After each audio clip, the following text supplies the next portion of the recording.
So, I am going to be talking today about how to calm your baby. Now, I thankfully have been able to be a stay-at-home mom for the last 4 months. Just Oregon leave. It's just been really nice. I've been able to be home and kind of spend literally 24 hours a day with my baby. We don't have family in the area, so it was really on my husband and I to just, be there and take care of the baby and learn all this new fun, new parent stuff together. So the things I have learned, partly due to my career, my research, and just looking at my own baby and figuring things out. Now, first things first, every baby's different. They have a personality before they're even born. And you can tell that because when they come out, if you've happened to have any experience in the labor field, some come out angry and they're angry for a long time. Some come out sad and they're sad for a long time. Some come out just shocked. Some come out just relaxed and chilling, and that's where the nurses are like, oh my gosh, what's going on with this baby? And the baby's totally fine. It's just relaxed and chilling. Now, everything kind of goes back to, this is something to remember, it goes back to the uterus. The baby, everything the baby knows is his or her life from the uterus. So, every calm thing I'm going to be talking about is pretty much mainly associated to familiarity of being in the womb. So, now, when my baby starts crying, I know it's one of 4 things, 5 things, kind of. Mainly, usually 4 things, but there may be a 5th thing. The first thing is it's hunger. Obviously, baby can be hungry. 2, diapers dirty. A lot of babies hate having their diapers dirty. Some, can relax in a dirty diaper for a little bit. Some hate it. And then 3rd is sleepiness. Babies do not, and we're talking about little ones, right? Newborns, first early months. They do not know how to put themselves to sleep unless they're exhausted. So they usually need mommy and daddy's help in this case. So sleep is 1. 4 is pain, whether it's an uncomfortable pain based off positioning or it's a gas pain, which is pretty frequent between 4 weeks to 12 weeks. They often have gas pains because that bacteria is growing and multiplying in their intestines. The 5th thing that I occasionally see is loneliness, them just needing some extra love. Now, this one's the easiest one to write off your list if you're not sure why your baby is crying, because as soon as you pick them up to do anything, they should, if it was loneliness, they should just stop and stay stopped. It's not like stop and then get back crying 2 minutes later. It's they stay stopped. If you pick them up and they're fine for like 2 minutes, it probably was not the source of the problem, just that love and connection has distracted them from the actual issue. So that's the easiest one to write off your list, whether it's loneliness or not. The next thing is for me, my husband and I do things a little bit differently. Feeding is much easier for me because I'm breastfeeding. I don't have to go to the fridge, find a bottle, pour the bottle, decide whether or not I want to warm up the bottle. Usually I don't, because I don't want proteins or fats being broken down. I want him to get as much of the nutrients as possible. And since he doesn't mind it cold, I usually stick with it cold, but it still takes like a few minutes versus me just, baby on. So the next I'll try is the breast. If the baby starts sucking and, is ravenous or just hungry enough that he keeps going for minutes and minutes, then I know the issue was probably hunger. If he goes and I try to latch him and he's like, no, no, no, and he just starts crying or she starts crying more and more, then I'm going to guess sleepiness. So every baby has a sleep kind of preference. My baby, for the longest time, he doesn't need it anymore, but for the longest time until recently, he needed to be swaddled. He needed to be swaddled and he needed to be swayed. And my baby, he's not like a sway person, he's like a sway person. Now you have to make sure you're supporting head and neck. We don't want no shaking baby syndrome around here. But I would sway him like this, and I would do a little bip-dee-bop with my body, and he would be swaddled.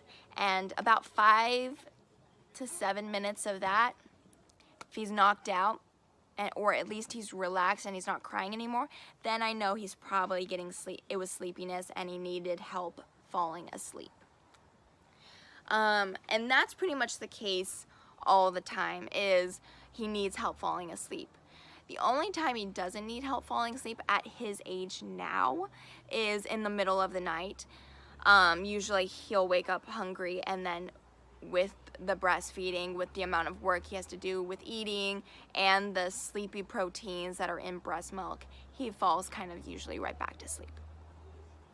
But early on in the newborn, first month, second month, it was not the case. He always had to be swayed, bippity-bopped, while swaddled. And it was just a routine, and it's something we had to do every hour and a half, every 2 hours. Because that's, you know, how he needed help falling asleep, and that's a baby thing.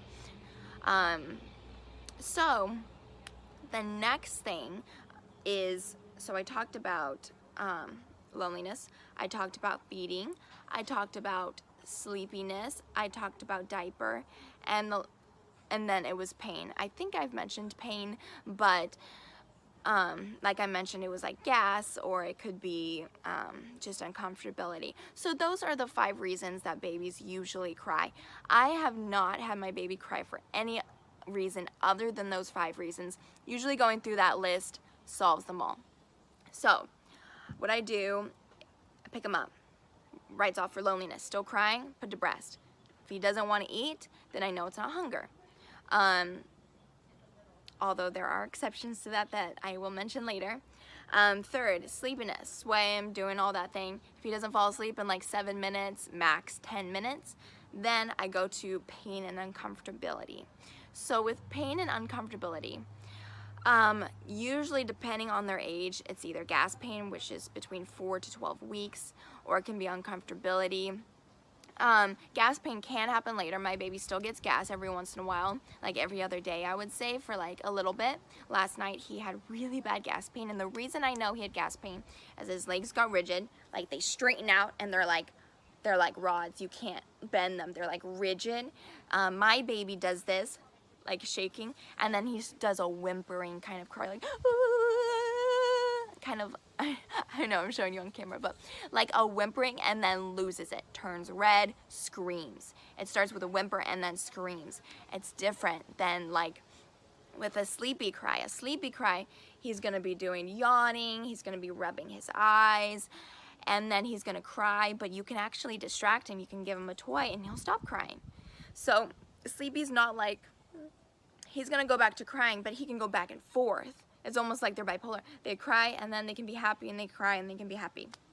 Hunger is a little bit in between. Sometimes you can distract them with a toy, but if they're hungry enough, they're gonna be screaming. But they won't do that whimpering, leg rigid thing. So you're gonna kind of get an idea of your baby. Every baby's gonna be a little bit different. But he was doing that last night. So the first thing I do when I see that is I try the bicycles. You can look up on YouTube, bicycling the legs. If that is not working for like 30 seconds, that's it. That's max I'm gonna try. If it's not like getting him at least out of that screaming, like where he's going back to whimpering, decreasing to some degree, then I know the gas is really bad, it's really painful, and I'll put him in a bath. So baths are magic land. They are amazing. A bath is so good at distraction, at decreasing pain sensation. That's why a lot of women love bathtubs when they're in labor. And that's how I really learned it. I'm honestly not sure if there's any research on if a baby has gas pain, put him in a bathtub. All I know is it works on laboring women, and contractions are really painful, and gas is really painful, and it always works on my son. I put him in a bathtub, and it just is dramatic. I always make sure to pour water on his belly. That's where the pain is. That's where you want the water flowing. So if you have one of those newborn bathtubs that kind of don't let you really submerge your baby, what I often do is I just grab, a bucket, I fill up the bucket, I have a coffee cup or some cup with a handle, and I'm just pouring it on his stomach, and that's just kind of what I'm doing, making sure he doesn't get cold, and just continually doing that process. Now that he's older, I always have this rule that there's 2 people always giving him a bath, and for some reason, if I become incapacitated or my husband does, there's someone there in case to prevent any kind of drowning. But it's really up to you. There's a reason why they have certain slings and certain bathtubs specifically for different age groups, and I always highly recommend following those, and you can always try that coffee cup thing. Anyway, those are my tips and tricks with calming a crying baby. I hope those help you. A little tidbit is just remember that a baby doesn't have a lot of wants, meaning a baby has needs. A baby doesn't think selfishly like, oh my gosh, how do I get my dad or mom over here and give me attention? No, they don't think that way. All they're thinking about is, how do I feel safe and loved and cared for? Or how do I have my needs met? Like, I'm hungry, or my diaper, I have poop between my butt cheeks. You know, stuff like that. So just keeping in mind when you're getting frustrated or upset with your baby, which is super easy to do when they've been screaming for really long periods of time, all day long for weeks and weeks, that they just have needs. They don't have selfish wants. They're not out to get you or anything, and they can't even think that way. So whenever my baby was going through his really bad gas pains, and it just felt like it would never end. It honestly felt like it would never end. Like he would just be a crying baby for life. I just kept remembering and keeping in my mind that, hey, he's in pain, and it's so sad, and I feel so bad for him that he's going through this, and how do I help him in this situation? And I feel like that mindset really helped me, prevented me from getting frustrated or really upset or angry. And just made my days better, because getting upset and angry just really messes with your emotions. So anyway, good luck you guys. I hope this helped. Bye.